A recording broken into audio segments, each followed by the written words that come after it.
बिस्मिल्लाहिर्रहमानिर्रहीम। अस्सलाम वालेकुम नाज़रीन, आप यूट्यूब चैनल देख रहे हैं। मैं इमरान खान हूँ। इससे पहले कि मैं आपको इंटरनेशनल ख़बरें बताऊँ, यहाँ पे एक फड्डा पड़ गया है और वो ये है कि जंगबंदी के 12-14 घंटे के अंदर ही अमेरिका ने, वाइट हाउस ने, डोनाल्ड ट्रंप ने, JD वेंस ने, इन्होंने एक स्टेटमेंट दिया कि लबनान इस जंगबंदी में शामिल नहीं है।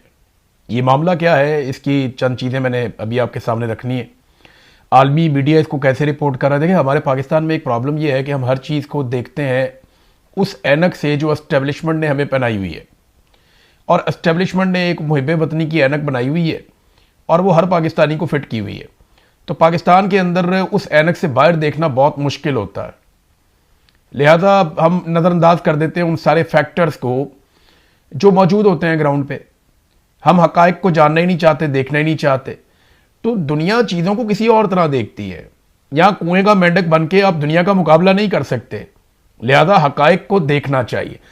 लेकिन पहले मैं इमरान खान साहब की जो जेल में सिचुएशन है वो, और इमरान खान साहब ने एक बड़ी अनाउंसमेंट की है, क्योंकि आज 9 अप्रैल है और आज की रात इमरान खान साहब की हुकूमत गिराई गई थी। मैं, साबिर शाकिर साहब, मोईद पीरजादा, शहीद अरशद शरीफ और चंद दीगर सहाफ़ी हम मौजूद थे उस दिन वज़ीर आज़म हाउस में। हमने बहुत सारी चीज़ें देखी, हम उनके विटनेस हैं, हम उसके बारे में तज़किरा करते भी रहे हैं। लेकिन इस वक्त उस वज़ीर आज़म को जिसको निकाला गया ज़बरदस्ती रजीम चेंज ऑपरेशन के ज़रिए से, उसको जेल में डाला हुआ है। पहले ज़रा मैं उनकी सिचुएशन आपको बता दूं, क्योंकि सलमान सफदर को मौका मिला एक मरतबा फिर इमरान खान को मिलने का। गुज़िश्ता चंद महीनों में एक ही आदमी को इमरान खान से 2 मरतबा मिलने का मौका मिला, और वो सलमान सफदर साहब हैं जो इमरान खान साहब के वकील हैं। उनके अलावा इमरान खान से किसी की मुलाकात होने नहीं दी जा रही। अब सलमान सफदर जो बैरिस्टर हैं वो क्या कहते हैं इमरान खान साहब से मिलने के बाद? उन्होंने कहा जी कि इस्लामाबाद हाई कोर्ट के अहकामात की रोशनी में अडियाला जेल के हुकाम ने 4 माह के तातुल के बाद आज सपहर 3 बजे जनाब इमरान खान साहब से मुलाकात की सहूलत फराहम की। अदालती अहकामात और बारहा दरखास्तों के बावजूद बुशरा बीबी को अहम हदायत के लिए वकील और मुवक्किल से मुलाकात के लिए जो है वो सेल से नहीं बुलाया गया, उनसे मुलाकात नहीं करवाई। मुलाकात 60 मिनट तक इमरान खान से जारी रही, जिसमें खान साहब को अलकादर ट्रस्ट केस समेत तमाम कानूनी मामलात पर जामे ब्रीफिंग दी गई। मजमूई तौर पर खान साहब अच्छी सेहत में हैं, बुलंद हौसले और पहले की तरह गैर मामूली तौर पर मजबूत नजर आ रहे थे। ताहम उनकी आंख की तकलीफ बदस्तूर बरकरार है, जिसकी वजह से बिनाई में शदीद दुश्वारी है और बहुत मामूली बेहतरी आई है। 2 हफ्ते में मजीद इलाज किया जाएगा। अच्छा, इसमें आप ये बात जहन में रखें कि इमरान खान के वकील ने कहा कि 2 हफ्ते के बाद इमरान खान साहब की आंख का मजीद इलाज होगा, यानी मे बी और इंजेक्शन लगाए जाएं और ट्रीटमेंट किया जाए।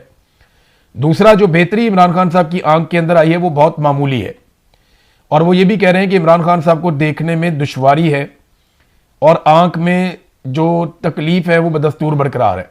ये बड़ी तकलीफ दे सिचुएशन है। एक आदमी कैद तन्हाई में है, उसको सहूलतें नहीं हैं, फैमिली को मिलने नहीं देते, दुनिया से उसको काट कर रखा हुआ है, और उसकी आंख में शदीद दर्द भी है।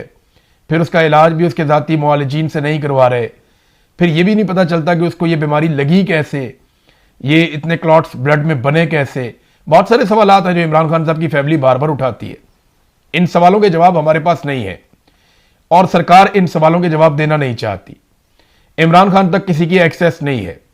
उनकी फैमिली सवाल लेकर कभी अदालतों में जाती है, कभी सड़कों पे आती है, लेकिन इन सवालों के जवाब किसी के पास नहीं है। जिनके पास हैं वो डिठाई पे उतरे हुए हैं। इमरान खान साहब ने अलकादर केस के हवाले से नहायत वाज़ेह हदायत दी और जमानत की दरखास्तों पर दलाइल देने और मेरिट पर फैसले की इस्तदा करने पर जोर दिया। खान साहब और उनकी एहलिया को तकरीबन 24 घंटे तन्हाई में रखा जा रहा है, जो कि किसी अजियत से कम नहीं है। उन्हें किताबों, टीवी, खानदान या वकला तक रसाई मुयसर नहीं है। वैसे कोई आदमी इतनी सख्त जेल कैसे काट सकता है, ये बहुत मुश्किल है। और इमरान खान साहब ने कहा था, अपने लोगों से वादा किया था कि मैं जेल काटूंगा, मैं तकलीफ बर्दाश्त करूंगा, मैं सौदेबाजी नहीं करूंगा। ये इमरान खान ने कहा था, तो इमरान खान ने अपना वादा पूरा किया है। लेकिन इमरान खान ने पाकिस्तानियों से, अपने लोगों से वादा लिया भी था। बदकिस्मती से वो वादा अभी तक तो पूरा नहीं हुआ।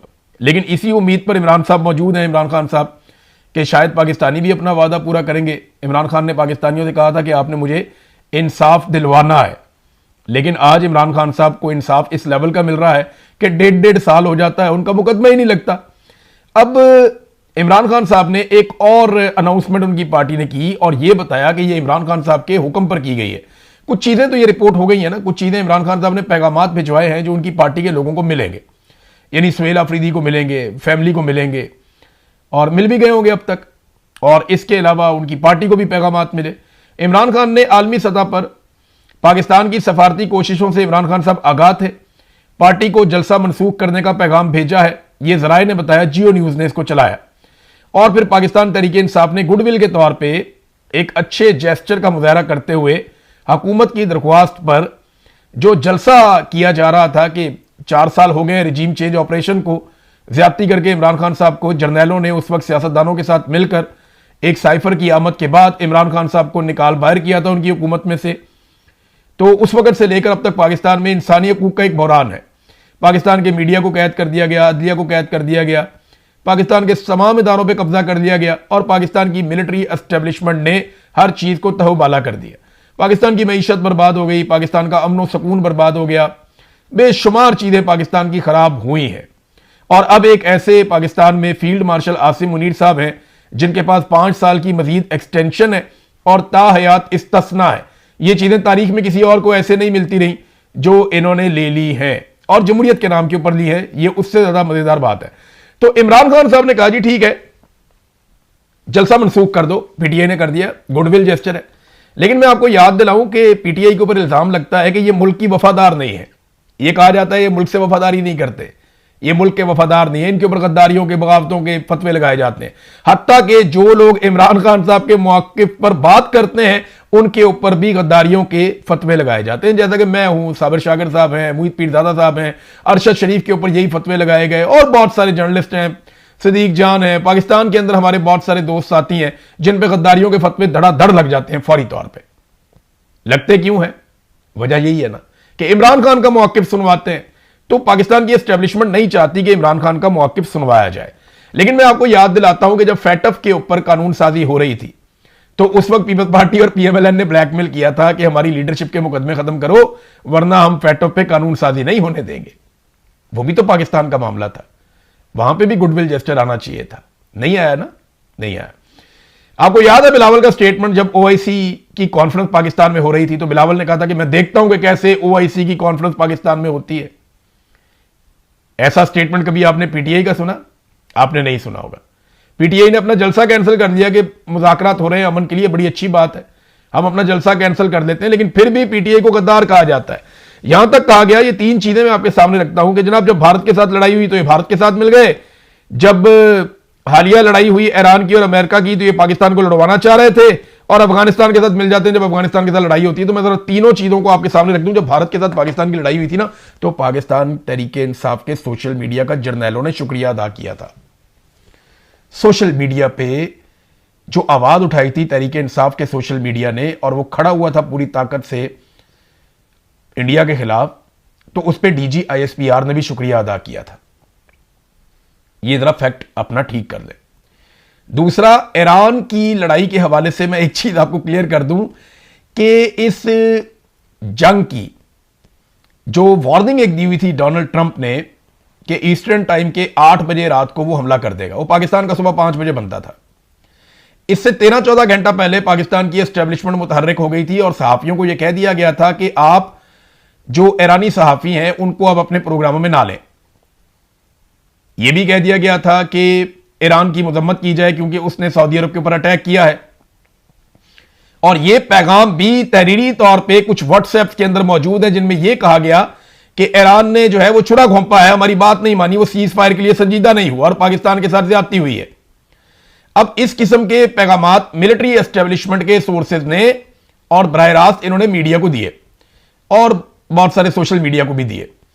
अब हम आपस में सहाफी राब्ते में ही होते हैं, जितने मर्जी बीच में जर्नैल पड़ जाएं, हमारे आपस में इख्तलाफात भी होते हैं ना, झगड़े भी होते हैं, लेकिन हम अब थोड़ा बहुत हमारा राब्ता आपस में होता ही है, तो हमें पता चलता रहता है कि किसके ऊपर कितना दबाव आ रहा है और कौन क्या कह रहा है और क्या करवा रहा है। इन्हीं न्यूज रूम में हम सारी जिंदगी काम करते रहे हैं। तो मैं आपको जिम्मेदारी के साथ कह रहा हूं कि एस्टेब्लिशमेंट ने यह फैसला कर दिया था कि अब ईरान के खिलाफ जाना है, लेकिन अचानक रात को डोनाल्ड ट्रंप ने जब पैंतरा बदला और उसके दिमाग में यह बात आ गई कि यह हमला करना किसी सूरत भी अमेरिका को सूट नहीं करेगा तो फिर फेस सेविंग के लिए पाकिस्तान से रुजू किया गया। पाकिस्तान तो पहले ही कोशिश कर रहा था, पाकिस्तान ने बड़ी कोशिश की है इस जंगबंदी के लिए, क्योंकि पाकिस्तान को लड़ाई सूट ही नहीं करती थी। पाकिस्तान लड़ ही नहीं सकता था इस लड़ाई को, और लड़ना ही नहीं चाहता था, क्योंकि पाकिस्तान को इसराइल की तरफ से लड़ना पड़ना था, अमेरिका की तरफ से लड़ना पड़ना था, सऊदी अरब की तरफ से लड़ना पड़ना था। तो वो पाकिस्तान को सूट नहीं करता था, पाकिस्तान की एस्टेब्लिशमेंट को सूट नहीं करता था। पाकिस्तान के अंदर बड़ी शदीद उसकी मुखालफत थी। तो ये पाकिस्तानी अवाम को क्रेडिट जाता है कि पाकिस्तान की अवाम ने पाकिस्तानी एस्टेब्लिशमेंट को और हुकूमत को मजबूर किया कि अमन के रास्ते में चलो और जानिबदारी से गुरेज करो। नंबर 3, अफगानिस्तान की बात करते हैं। तो अफगानिस्तान के मामले में पाकिस्तान का ट्रैक रिकॉर्ड क्या है कि हमने वहां आलमी ताकतों या अमेरिका की 4 जंगें लड़ी हैं। 3 जंगें तो हम लड़ चुके हैं, चौथी में हम उतर रहे हैं। तो 3 मरतबा जब अमरीकी मफादात के लिए आप अफगानिस्तान में लड़ाई लड़े और तीनों मरतबा आपको नुकसान हुआ, तो चौथी मरतबा क्यों जा रहे हैं उस लड़ाई में आप? पाकिस्तानी ये कहते हैं कि 3 मरतबा आपने एक ऐसी लड़ाई लड़ी जिससे पाकिस्तान में बहुत खून रेजी हुई, तो चौथी मरतबा आप एक ऐसी लड़ाई ना लड़े, बल्कि आप वो फार्मूला अपना लें जिससे पहले अमन आया था, जो इमरान खान साहब ने फार्मूला दिया था। तो यहां तो इख्तलाफ है सिर्फ तरीकेकार के ऊपर, कोई पाकिस्तान के खिलाफ या पाकिस्तान का दुश्मन नहीं है। ये फतवेबाजियां जो हैं ये बंद होनी चाहिए, इनको बंद किया जाना चाहिए। अब आ जाए नादरीन कि ये हुआ क्या लबनान के मामले में। इसमें ना आप एक चीज तो आप गौर, जो लिखा लिखा ट्वीट था ना, ये वो वाला नहीं है जहां पे शहबाज शरीफ ने लबनान के बारे में बात की थी। ये वो ट्वीट नहीं है, ये जो लिखा लिखाया ट्वीट है ये वो नहीं है। वो जो ड्राफ्ट वाला ट्वीट आया था ना कि प्राइम मिनिस्टर का ड्राफ्ट है, उसने कॉपी पेस्ट कर दिया था, ये जिसमें लबनान का जिक्र है ये वो ट्वीट नहीं है। वो जो ड्राफ्ट वाला ट्वीट है वो अलग था, उसमें तो सिर्फ ये अपील की थी शहबाज शरीफ ने कि जनाब मैं अपील करता हूं कि जंगबंदी जो है वो उसके लिए कोशिश करने दें और अपनी डेडलाइन को 2 हफ्ते आगे लेकर जाएं। तो ये शहबाज शरीफ की दरखास्त थी, उसमें लबनान का लफ्ज नहीं था। उसके बारे में कहा जाता है कि वो कॉपी पेस्ट था।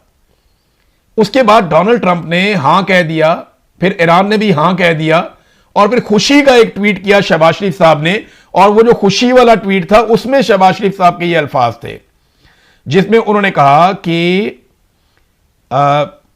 Islamic Republic of Iran and United States of America along with their allies, अपने इत्तेहादियों के साथ, have agreed to an immediate ceasefire everywhere including लबनान एंड एल्सवेयर इफेक्टिव इमीडिएटली। ये जो ट्वीट है ये शहबाज शरीफ ने अपनी खुशी से ट्वीट किया था, और इसमें तस्करा किया शहबाज शरीफ ने कि जनाब हर तरफ जंगबंदी हो जाएगी, इत्तेहादी भी लड़ना बंद हो जाएंगे दोनों तरफ के, और इसराइली इसका मतलब है ना, इसराइल का नाम नहीं लिया, इत्तेहादी कह दिया। अमेरिका का इत्तेहादी इसराइल है इस लड़ाई के अंदर। तो वो उन्होंने शहबाज शरीफ साहब ने यह बता दिया था कि लेबनान इसमें इन्वॉल्व है, इसके अंदर शामिल है। अब इस पर अमेरिका ने कोई जवाब नहीं दिया, कई घंटे गुजर गए। अमेरिका में देखें शाम का वक्त चल रहा था, अमेरिका जवाब दे सकता था, अमेरिका बता सकता था, तस्हीह कर सकता था कि जनाब लबनान इसमें शामिल नहीं है। लेकिन हुआ क्या, दिन के वक्त शदीद बमबारी शुरू हो गई लबनान में। लबनान में अब तक कभी इतनी शदीद बमबारी नहीं की गई इसराइल की जानिब से जो गुज़िश्ता रोज की गई है। इतनी शदीद बमबारी हुई है कि सिविलियंस की शहादतों के बारे में बताया जा रहा है कि 200 से ज्यादा लोग शहीद हो गए। बीबीसी 180 बता रहा था, कुछ मीडिया 234 बता रहे थे, कुछ इससे ऊपर बता रहे थे। तो 200 के लगभग लोग शहीद हो गए लबनान के अंदर। बड़ी शदीद बमबारी हुई है, उसके मनाजिर देख के बंदा दहल जाता है। और देखिए ईरान का साथ दिया था हिजबुल्लाह ने, जब ईरान के ऊपर बुरा वक्त आया था और ईरान के ऊपर बमबारी हो रही थी लगातार अमेरिका और इसराइल की जानिब से, तब हिजबुल्लाह ने लबनान से इसराइल के ऊपर लड़ाई की थी और इसराइल को चैलेंज किया था। अब ईरान के लिए बहुत मुश्किल है, उनके सदर ने भी यह कहा कि हम लबनान को तनहा नहीं छोड़ सकते, कि इस वक्त जब ईरान की जंगबंदी होगी तो लबनान के ऊपर अटैक होता जाए तो वो नहीं हो सकता। यह ईरान ने इसलिए बुनियादी शर्त रखी थी। अब शर्तों के ऊपर भी फड्डा पड़ गया, अमेरिकन कहते हैं शरायत कुछ और है, ईरानी कहते हैं शरायत कुछ और है। लेकिन इसमें ना हमें एक स्टेटमेंट देखना पड़ेगा इराक़ची का। जो ईरानी वजीर खारजा हैं वो ये कहते हैं, शहबाज शरीफ साहब के ट्वीट को पोस्ट करते हुए वो उसके ऊपर लिखते हैं कि ईरान और अमेरिका के दरमियान जंगबंदी की शरायत वाज़े और दो टोक है। अमेरिका को इंतखाब करना होगा, या तो जंगबंदी या फिर इसराइल के जरिए जारी जंग। वो ये दोनों चीजें एक साथ नहीं रख सकता, यानी या तो जंग खत्म हो जाएगी अगर आप इसराइल को नहीं रोकेंगे तो, वरना फिर जंगबंदी करनी है तो इसराइल को रोकना पड़ेगा। पूरी दुनिया लबनान में होने वाले कत्लेआम को देख रही है। अब गेंद अमेरिका के कोर्ट में है और दुनिया देख रही है कि क्या वो अपने वादों पर अमल करेगा या नहीं करेगा। यहां पे ना एक ट्वीट इससे ज्यादा वजाहत के साथ आया है कालीबाफ का। ये जो ईरानी पार्लियामेंट के स्पीकर हैं वो ये कहते हैं कि मुज़ाकरात के आगाज से कबल 10 नकाती तजवीज़ की 3 अहम शिक्कों की खिलाफ वर्जी हो चुकी है। वो ये कहते हैं कि 3 ऐसी शिक्कें हैं जिनकी खिलाफ वर्जी हो गई है। जो 10 शिक्कें हमने दी थी उनमें से 3 की खिलाफ वर्जी हो गई। एक तो ट्रंप की टीम ये कहती है कि जनाब ये वो शिक्के ही नहीं है, यानी वो कहते हैं कि पहले कुछ और थी, अब कुछ और हैं, हमने कुछ और दी हैं, ईरान कुछ और दे रहा है। चले वो तो जब बैठेंगे कोई ना कोई हल निकलेगा। जब आप टेबल पे बैठ जाते हैं ना और बीच में दूसरे ममालिक भी बैठ जाते हैं तो कोई ना कोई हल निकल आता है। हल इसका अच्छा ही निकल आएगा जब भी ये लोग बैठेंगे। इतने बेवकूफ लोग ये नहीं है, मुल्क चलाते हैं, इनको पता है कैसे करना है। लेकिन ये जो मामला है ना, यहां पे सबकी सिंह फंस गए हो गए। 3 चीजें ऐसी हैं जो मुज़ाकरात होने से पहले ही खिलाफ वर्जी हो गई है। अब इसके ऊपर ईरान कह रहा है तो फिर मुज़ाकरात का क्या फायदा। यानी अमेरिका का हमारे साथ एक तारीखी अदम एतमाद है। हर किस्म के वादों की बार बार खिलाफ वर्जियों की वजह से यह पैदा हुआ है। यह एक ऐसा तर्ज अमल है जो अफसोस के साथ साथ बार बार दोहराया जाता है। जैसा कि अमेरिका के सदर ने अपनी पोस्ट में वादे तौर पर कहा कि इस्लामी जमहूरिया ईरान की 10 नकाती तजवीज़ मुज़ाकरात के लिए एक काबिल अमल बुनियाद है। उन मुज़ाकरात की बुनियाद फ्रेमवर्क है। तहम इस तजवीज़ की 3 शिक्कों की अब तक खिलाफवर्जी की जा चुकी है। शिक्के कौन कौन सी हैं ये उन्होंने बताया, ये कालीबाफ ने। उन्होंने कहा जनाब कि एक तो जंगबंदी का फौरी तौर पर शहबाज शरीफ साहब ने भी कहा था और उसमें लबनान का जिक्र किया गया था, लेकिन लबनान के ऊपर अटैक किया गया। ईरानी फिजाई हदूद में घुसने वाले ड्रोन का दाखिला जिसे सूबा फारस के शहर लार में तबाह कर दिया गया, यह भी एक खिलाफ वर्जी है। ईरानी फिजाई हदूद की मजीद किसी भी खिलाफ वर्जी को रोकने वाली शिक जो है उसकी खुली खिलाफ वर्जी की गई है। ईरान की यूरेनियम अफजूदगी के हक से इनकार, जो कि इस फ्रेमवर्क की 6ठी शिक में, वो कह रहे जी 6ठी शिक हमारी ये थी, जो 6ठी शर्त थी ईरान की वो ये थी कि जो ईरान यूरेनियम अफरूदा करता है उसका तरीक़ाकार तय कर लिया जाएगा, ईरान इससे दस्तबरदार नहीं होगा। लेकिन अमेरिका क्या कह रहा है कि ईरान उससे दस्तबरदार हो जाएगा, और यही बात इसराइल भी कर रहा है। तो वो कह रहे हैं दूसरी शिक ये खराब हो गई। एक तो ईरान की फिजाई हदूद की खिलाफ वर्जी, और दूसरा जो है वो यूरेनियम वाले मामले की खिलाफ वर्जी, और तीसरा वो ये कह रहे हैं कि जी लबनान के ऊपर अटैक कर दिया गया। अब इसमें ये कहते हैं कि फिर एक दूसरे से एतबार कैसे किया जा सकता है। मुज़ाकरात शुरू होने से पहले ही इसकी खुलेआम और वाज़े तौर पर खिलाफ वर्जी की गई है। ऐसी सूरत हाल में दो तरफा जंगबंदी या मुज़ाकरात गैर माकूल है। यह बहुत इंपॉर्टेंट है, ये कोई माकूल बात ही नहीं है कि हम अब जंगबंदी कर लें। ये मुज़ाकरात तो गैर माकूल है। कैसे मुज़ाकरात करें कि जिन शराइत के ऊपर मुज़ाकरात हो रहे हैं उन शराइत की 3 शिक्कों की 10 में से खिलाफ वर्जी हो गई है, ये कहा।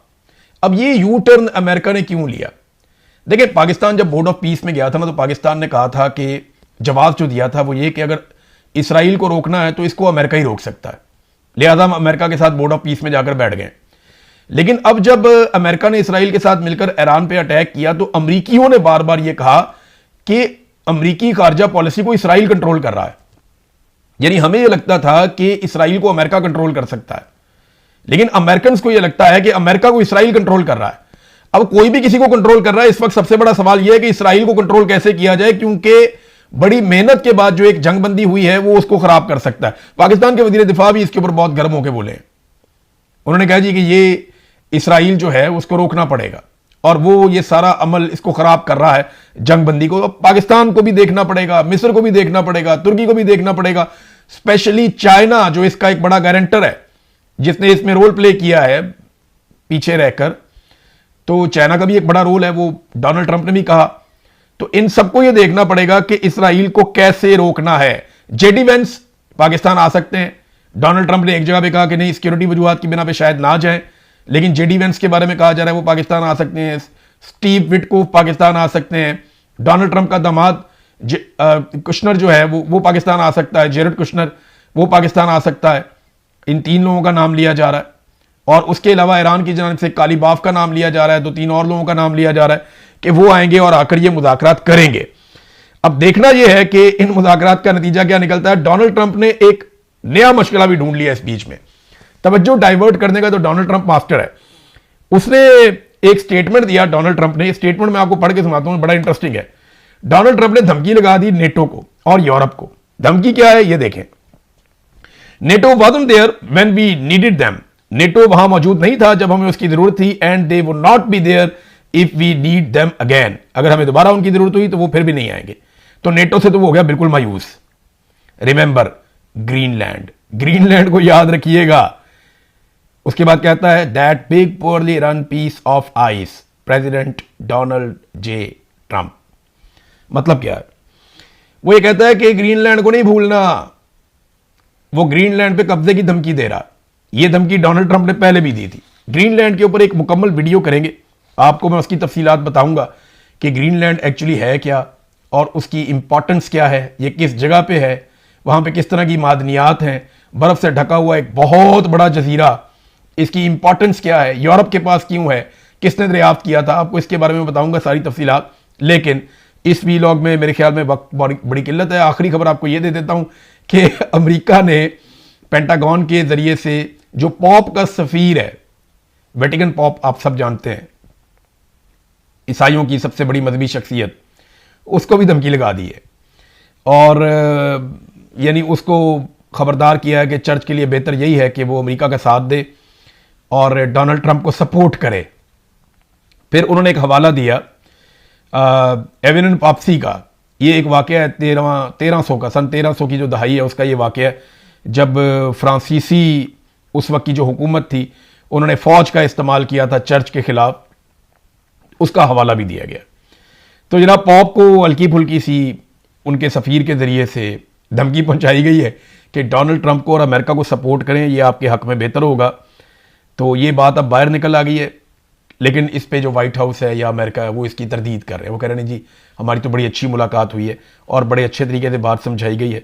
आबनाए हुर्मस के ऊपर आ जाए, डोनाल्ड ट्रंप का सबसे बड़ा मसला आबनाए हुर्मस का है, लेकिन अभी तक वो पूरी तरह खुली नहीं है।